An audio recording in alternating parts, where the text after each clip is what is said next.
గౌరవ ముఖ్యమంత్రి వర్యులు శ్రీ వైఎస్ జగన్మోహన్ రెడ్డి గారు ఆ రోజు ఒకే వ్యక్తిగా మొదలు పెట్టినటువంటి ఈ పార్టీ మరి ఈరోజు ఇంత పెద్దగా ఈ రాష్ట్ర వ్యాప్తంగా కూడా ఈరోజు ఈ వైఎస్ఆర్ కాంగ్రెస్ పార్టీని కొనియాడేటువంటి పరిస్థితిని మనం చూస్తూ ఉన్నాము. మరి ఆనాడు ఏ సంకల్పంతో అయితే ముఖ్యమంత్రి గారు ఆనాడు ఒక ఆలోచన చేసి మరి అడుగులు ముందుకు వేశారో, మరి ఆనాడు వైఎస్ఆర్ గారి ఏవైతే ఆలోచనలు ఉన్నాయో మరి వారి ఆశయ సాధన కోసమే ఈరోజు వైఎస్ఆర్ కాంగ్రెస్ పార్టీ పనిచేస్తూ ఉంది.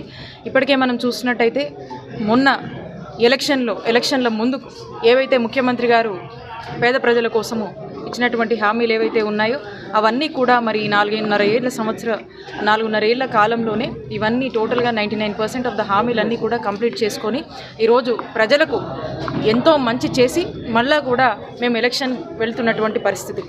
మరి ఈ పరిస్థితిలో మనం చూసుకున్నట్టయితే ఈరోజు రాష్ట్ర వ్యాప్తంగా కూడా ఈ రాష్ట్రాన్ని మన గౌరవ ముఖ్యమంత్రి వర్యులు శ్రీ వైఎస్ జగన్మోహన్ రెడ్డి గారు సంక్షేమము అభివృద్ధి అని ఏవైతే ఒక రెండు కళ్ళలా భావించారో ఆ దిశగానే అడుగులు వేస్తూ రాష్ట్ర ప్రజలందరికీ కూడా గతంలో ఎన్నడూ ఏ రాజకీయ నాయకుడు ఏ రాజకీయ పార్టీ ఇవ్వనటువంటి సంక్షేమాన్ని ఈరోజు పేద ప్రజల కోసం ఈ రాష్ట్రంలోని ప్రజల కోసం మరి అందించి అమలు చేసి ప్రజల గుండెల్లో ఒక చెరగని ముద్ర జగన్మోహన్ రెడ్డి గారు వేసుకున్నారు. అలాగే ప్రతి ఒక్క కుటుంబానికి కూడా ఒక భరోసాని ఒక మంచి మనస్సున్న ముఖ్యమంత్రిగా ఈరోజు పేరు పొందినటువంటి పరిస్థితి ఈరోజు రాష్ట్రంలో నెలకొన్నది. కాబట్టి ఆంధ్రప్రదేశ్ రాష్ట్ర ప్రజలందరూ కూడా మేము సిద్ధం అని చెప్పి ప్రతి ఒక్కరు కూడా మేము సిద్ధంగా ఉన్నాము. మళ్ళీ ఎలక్షన్ వస్తే ఇలాంటి ఒక గొప్ప పాలన అందించినటువంటి గౌరవ ముఖ్యమంత్రి వర్యులు శ్రీ వైఎస్ జగన్మోహన్ రెడ్డి గారి పాలనని వారి యొక్క ఆలోచనని పేద ప్రజల పట్ల వారు చూపించినటువంటి ప్రేమ కావచ్చు, వారి పట్ల చూపించినటువంటి దాతృత్వం కావచ్చు, ఇవన్నీ కూడా మేము కాపాడుకోవాలి అని ప్రతి ఒక్కరూ కూడా ఈ అదృష్టాన్ని మేము కోల్పోవద్దు, ఈ అదృష్టాన్ని మేము కాపాడుకోవాలి, మా భావితరాలకు మా మంచి జరగాలి. కాబట్టి మేమంతా కూడా వైఎస్ఆర్ కాంగ్రెస్ పార్టీకి మద్దతుగా ఉన్నాము, నాయకుడు జగన్మోహన్ రెడ్డి గారికి మద్దతుగా ఉన్నామని వాళ్ళంతా కూడా ఏ విధంగా ఆనందాన్ని ఎక్స్ప్రెస్ చేస్తున్నారో మనమంతా కూడా చూస్తూ ఉన్నాము. కాబట్టి రానున్న కాలంలో కూడా ముఖ్యమంత్రి గారికి ప్రజలు నిండు ఆశీస్సులు ఇవ్వడానికి ప్రజలంతా డిసైడ్ అయి ఉన్నారు. ఎప్పుడు ఎలక్షన్ జరిగినప్పటికీ కూడా రానున్న కాలంలో జరిగేటువంటి ఎలక్షన్లో ప్రజలందరూ కూడా మరొకసారి ఒక హ్యూజ్ మ్యాండేట్నిచ్చి గౌరవ ముఖ్యమంత్రి వర్యులు శ్రీ వైఎస్ జగన్మోహన్ రెడ్డి గారిని గెలిపించేందుకు సిద్ధంగా ఉన్నారని తెలియజేసుకుంటాం.